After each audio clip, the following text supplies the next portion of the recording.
Yeah, I mean, it was awesome to watch those guys in the second half, the energy, the excitement that they brought. But we got to start that way. But I really thought, the defense went out there. We said we're going to go for a 3-and-out. They stopped them.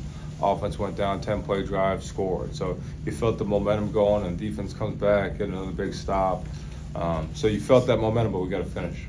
And then it didn't look like the first touchdown was a touchdown the way you dropped the ball. Do you have somebody in the booth that tells you what you're looking at? Yeah, I mean, and then every touchdown is supposed to be reviewed. So I think that's something we got to talk to the Big Ten about, and just every touchdown is supposed to be reviewed. So that definitely should have been called and then looked at. All the way on the left here, Tom. Yeah, Sherrone, your running game objective going into this game is a certain amount of yards you're trying to accomplish, and I don't think maybe you got just shy of 100 yards, but what's wrong with the running game in terms of offensive line putting backs, or you can assess it without looking at the film? Yeah, I mean, the biggest thing in the run game, there's not really a assessed amount of yards. You want to get enough yards to win, regardless of run pass. Whatever we got to do to win that game, that's what we want to do. So there's a couple things on some run-through backers that we got to fix up front, and I thought initially we were moving them off the ball pretty well, but it really was the run-through stuff that really got us, and that's something we got to fix. But there's not a magical number of yards that we need. We just need to have enough yards so we can go score enough points to win. Bob. Sherrone, you have a 5-4 team right now that was coming off of a national championship, so it's sort of different than a normal 5-4 team.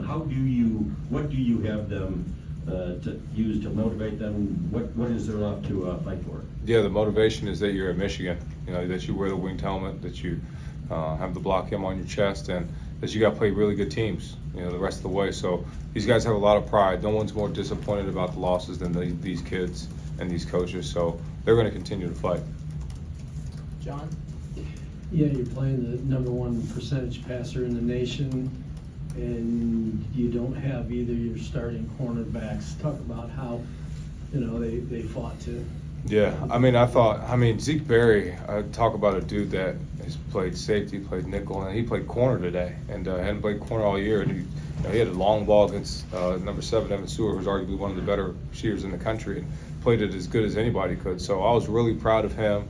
Really proud of Amir. He had some plays that he wanted to get back, but I thought overall, those guys fought their tails off for being not the starters, and just the defense in general doing that, and gave them some points, and that late point, because if you score in the low red zone on the offense, then it's a closer game.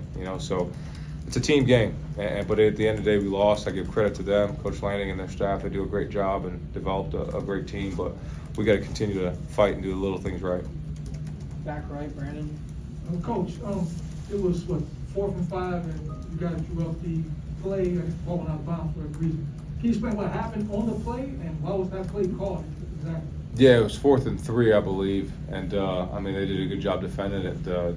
I think they had a zone pressure, and the end dropped into the quarterback. Plays get called, and not going to regret or call out the play caller or anything like that. So we got to go execute. So it was 4th and 3, and that was the play that was called. In the middle, Tony. Yeah, Sherrone, I know you talked about the need to come out a little bit faster, and maybe that was alluding to the offense, but defense as well. I guess give up 4 touchdowns on the first 5 possessions. What did you see that I guess just didn't work well early? Yeah, I mean it wasn't. I don't think it was 4 touchdowns, but the first drive they scored, but off of 3 now, and then they went down and stopped them. We made some adjustments at halftime to get it closer, and we're getting there, and we're almost at a 1-point score, a 1-point game. So we got to play complementary football. I thought, up front we got to continue to be gap sound and do what we need to do up front. And I thought the corners fought. I thought the DBs fought for especially the corners. Those guys not being the starters and guys getting moved around. I was proud of them, but we got to continue to get better. Like you said, you made the adjustments in the second half, forced a couple punts. Was there anything that surprised you, caught you guys off guard in the first half? No, it was stuff we knew they were going to do. They just executed well. We got to continue to focus on little details. In the middle, Charlie. Sherrone, all year you guys have been working to limit those explosive plays. Kind of going off that question, with the struggles in that first half, how big was not having Will Johnson and Jair Hill out there? Yeah, I mean, Will Johnson's the best corner in the country, so not having the best corner in the country is always going to be different and a challenge. So, but I thought those guys fought. So we always talk about next man up, but when you don't have your 2 starting corners, that's part of it. You know, it's part of the game of football, and you got to adjust. You can't make excuses. Just got to go out and get better.